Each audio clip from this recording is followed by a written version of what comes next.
Erica. All right, you guys, you're rocking with me, the one and only DJ J Erica. It's the DJ J Erica podcast, and today we have a special guest up in the building. His name is Evan Washington.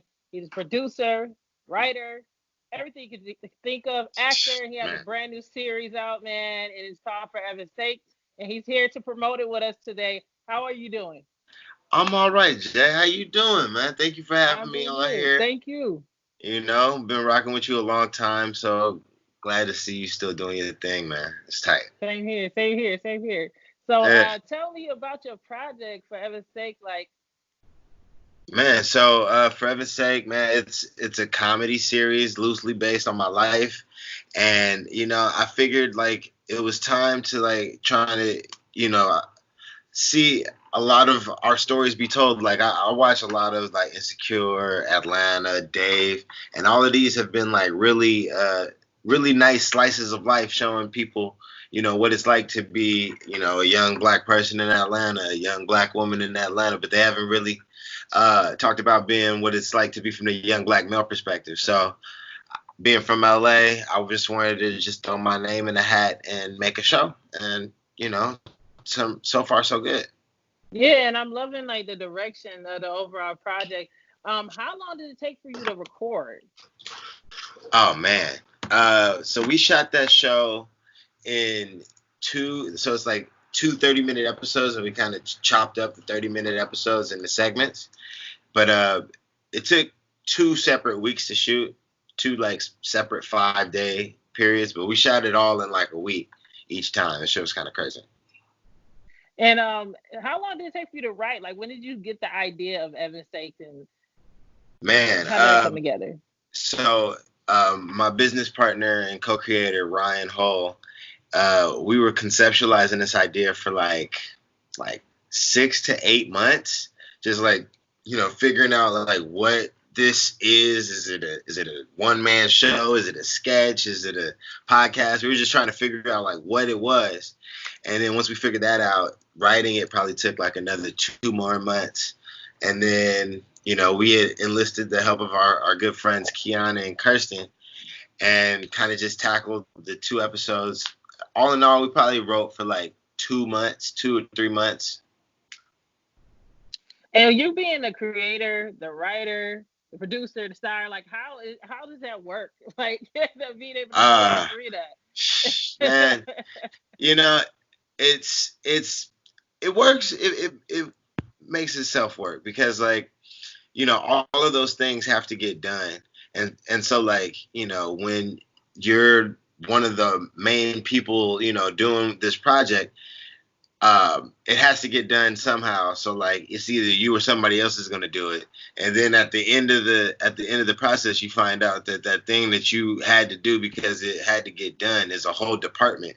So like I'm doing this with the intention of like I have to just finish this project, and then at the end of it, you look down and you wrote, you produced, and you were acting in it. But like I'm not really going into it trying to like do all of those things. I'm just trying to make the best project possible. Yeah, and the one thing I want to do, I don't want to give too much information out because I want people to see the full project. But the thing that your project highlights is the importance of mental health, specifically in Black men. Um, what was the idea and the significance of you portraying that to the audience?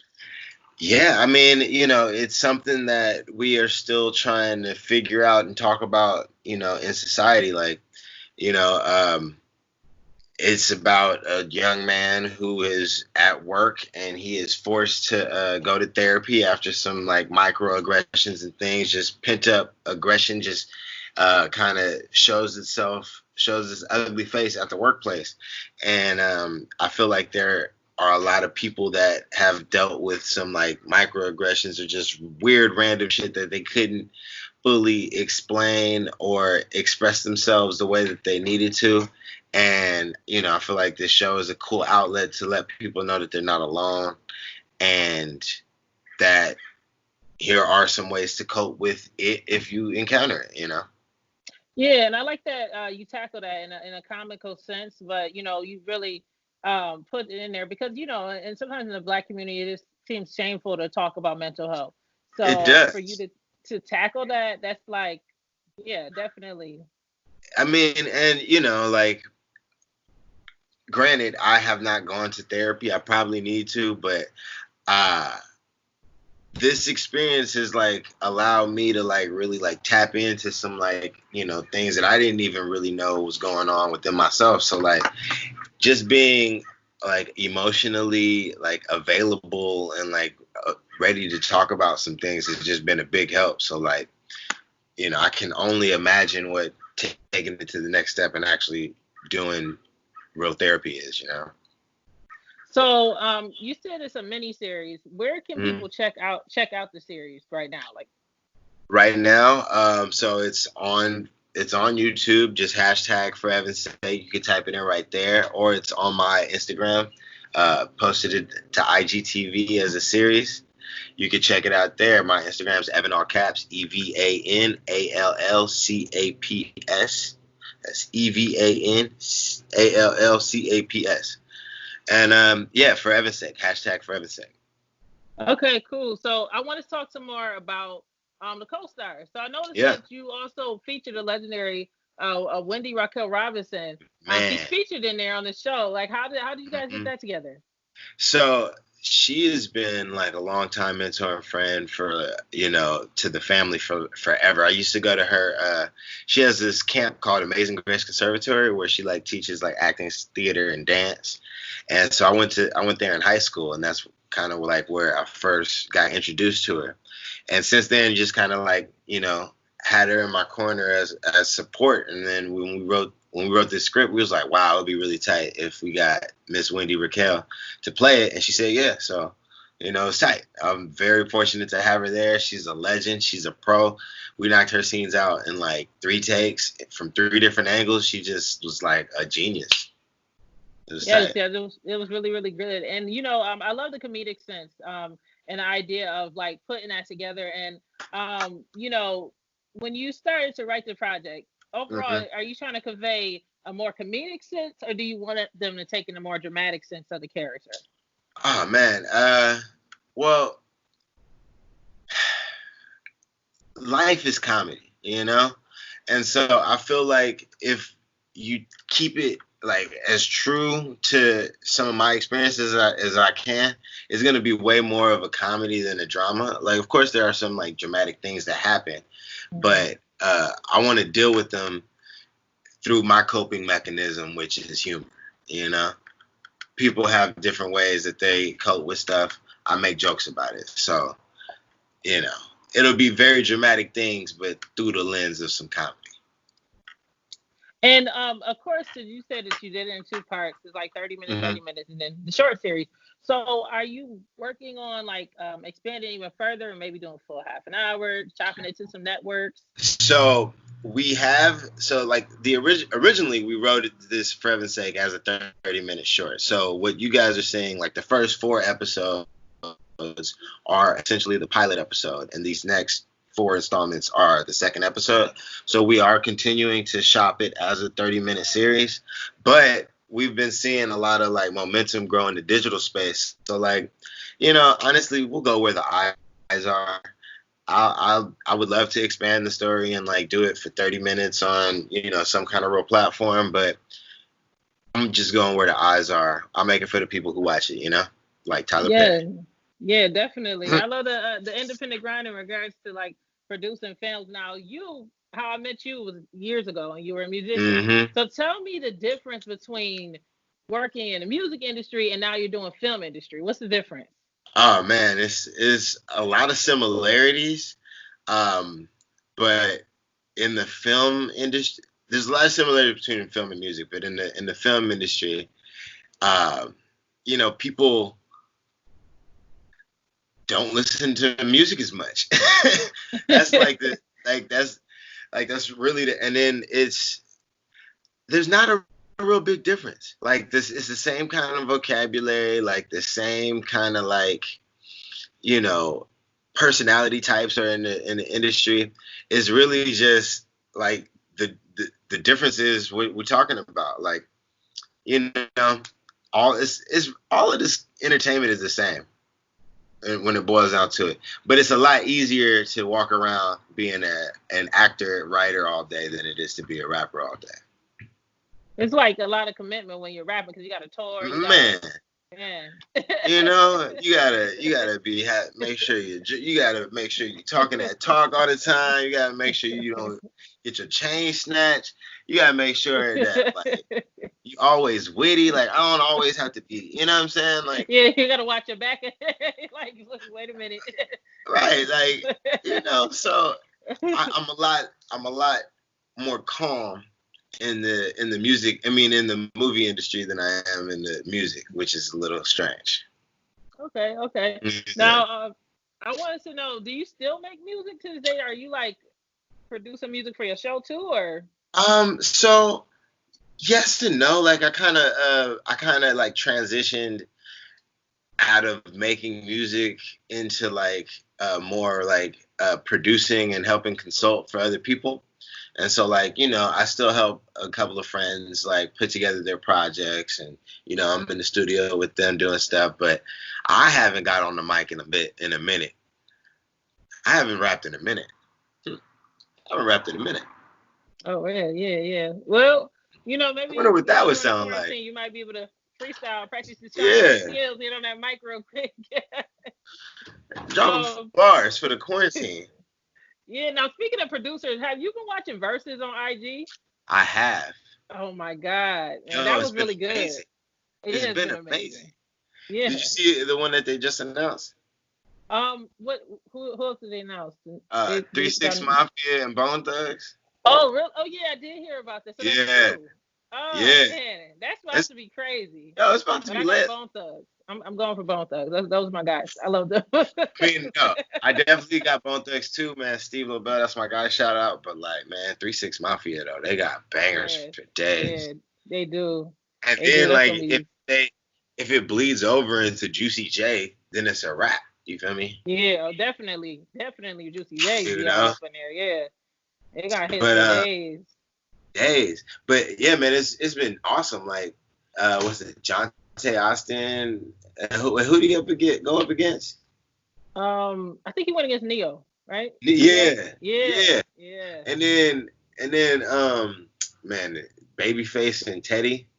Man, that was funny though, because the first time the technical issues, man. It was and then they memed him up so hard. They put the crying Michael face on him. I was like, oh God, why they have to do my boy like that? But they've been real fun to like just watch, you know. Like the other day, me and my lady, we just got some mimosas and just made some mimosas and watched IG lives all day, you know. Yeah. I think it's good for the culture, for people to actually see who's behind the scenes on these tracks. You know what I mean? Because the producer, I feel like sometimes they're forgotten and they don't give as much credit, you know. So it's really cool to see like, oh, you're the one that produced it for that person or that person, you know. Mm-hmm. So I want to talk about your other events you had going on. You're talking about I want to talk your live events. You had live events, games with Brownie and Lemonade. What is that exactly? So Brownies and Lemonade is an event production company that me and my boys started a while back, and you know, we've kind of grown it into like this brand that kind of represents like electronic music and festivals, you know. So like we've been fortunate enough to like partake in like Coachella the last couple of years, Lollapalooza, like all of the like main festivals, like, you know, Hard Summer. And also in addition to that, we've been like, you know, touring around the nation doing, you know, live events and like festivals and raves and shit. Like it's popping. I'm very fortunate to be part of Brownies and Lemonade. Yeah, that's definitely popping. Now, I know you do live events and that's affected by the quarantine. Mm-hmm. How is that affecting you as someone that works actually with the festivals and stuff? Yeah, like, well, it's shut us down like 100%, and we've had to like do a whole 180 in how we kind of approach business. We actually were just a part of this online festival called Digital Mirage, and it was like 3 days, 50 artists, and we just live streamed it, you know, on YouTube and on Twitch. And so like we're entering the digital event space where, so like it's going to be a lot more stuff like what we're doing right now, which is awesome, but it's just a real pivot and like a mid-season pivot, just trying to figure out like understand the technology behind it and like how you can like, A, throw an awesome event, and then B, how you can like maybe monetize it in the future. Yeah. That is a challenge. That's a challenge. But make sure you send me an invite when you're on Twitch, though, because I want to join the party. For sure. Turn up. No, we've been going up too. Like, this last Digital Mirage was crazy, but the cops couldn't shut us down because it was on the internet. Yeah, that's smart thinking, right? No interference. Yeah. Exactly. So, of course, I want to know what else you got going on. We got the show, of course. You got your events going on. What else you got going on, Evan? So for Evan's sake, we've been putting that out every Monday. Brownies and Lemonade. We still got some more events coming up on the digital space. You just got to tune in for that. I actually was part of this documentary series that's going to be dropping in May with Forbes. It's called Rap Mentors. I was a producer on all 3 episodes. I can't give away too much about it, but it's tight. We got to interview a lot of really cool, like hip hop OGs. It was an amazing experience. That's coming out in May. It's called Rap Mentors. And then other than that, man, I'm just chilling at the house watching Netflix. You feel me? Waiting on this Trump stimulus to hit. You know what I'm saying? Where's my check at? Where my check at? Yo. Mr. Trump, where my check? I'm feeling lost with that. Where's my check? Mr. Trump, where my check? But yeah, like really, I'm just kind of slow motion. I didn't rearrange the house a couple of times. I didn't move the positioning of my bed. Like I kind of like this little feng shui we got going on, making French toast like 2-3 times a week. You know what I'm saying? Real easy with the eggs and the bread. You know what I'm saying? Going on walks. I'm telling you, right. Just enjoying it, getting the house reorganized and working on projects, pumping out videos, pumping out cleaned off the balcony. I've been spending a lot more time on the balcony since we cleaned off the balcony. Sunlight. We need some type of sunlight being locked in like this. Man, it's been crazy. Yeah. How's it been over there for y'all? It's been the weather's been weird. Okay, like we were locked in, but the weather is not as good as yours. Like it's snowing. It was like literally snowing yesterday. Snowing? Yes, it was snowing. They're saying it's supposed to snow at the end of the week, and I've just been like, like the only thing that's been keeping me sane is like working on videos, taking my dog out. I think my dog is tired of me walking him. I done took him out like 4 times a day. That's hilarious. Like let's get out this house. Like, man, it's so weird. All I can do is go on walks, and then you see how everybody outside, like, you be walking down the street and somebody coming, I'll be like doing full like circles around them, trying. I don't play it. I ain't playing that. I don't know. It's like I start walking, I start getting paranoid. I'll be like, okay, y'all getting too close now. We going across the street. Real. Like, if I'm out for more than an hour, I start getting antsy now. Like, I need to go back home. Yeah. I don't need it. Are you taking advantage of like delivery services? Like when you're running out, like are you dipping and running? Are you using masks? How are you getting by with that? I'm using masks. You ain't about to just be delivering my groceries to me. I gotta pick up my fruits and look at it my damn self. Yeah. You know I feel you on that, man. Like, you ain't just about to pick my own avocado. Right, right. Let me cough on it. You feel me? Right, let me cough on to breathe on my food, exactly. My own food. So I don't trust it, but I do want to try Blue Apron. With that said, Blue Apron, it's a series. It's like this thing where they like send you some recipes and you're supposed to cook it yourself. I want to try that. It looks good because I've been just making the same thing over and over, which is kind of boring. Yeah, I never heard of them. I had to look them up. Yeah, I need new recipes because I'm always cooking for myself, and it's like I get the same 10 recipes. You like I need more. I'll make chicken salad. I'm gonna make some chicken salad. I'll make some cereal, or I'm gonna make some pancakes, or I'm gonna make some chicken salad. You know, like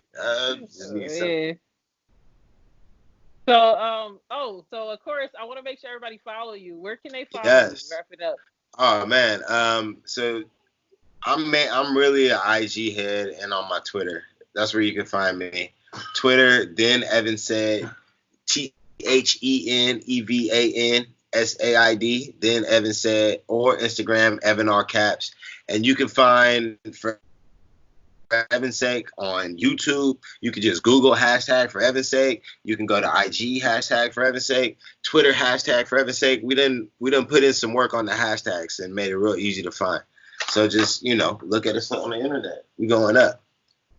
All right, great. Well, appreciate you coming on the show. Make sure you guys listen to this podcast. If you're listening on the podcast, you can also check out the actual visuals on the YouTube channel. I am DJ Jerica, and follow us also on IG at the DJ Jerica Podcast. Thank you, Evan, for being featured on the show today. You be safe out there in quarantine. Yeah. Hopefully I'll be out in Cali again soon. I was about to come out there, but I had to cancel my trip. Oh, man. Yo, sneak out here. Just drive. No, I'm too scared. I'm gonna be locked away. I got some Lysol wipes you can borrow when you get here, like it's nothing. We locked in quarantine in Cali. I think it's better than the north. Well, I mean, but it's all love on this side. Stay safe, and I'll see you on the other side of this. All right, peace. I'll see you soon. All right. Peace. DJ Erica Mixtape Show.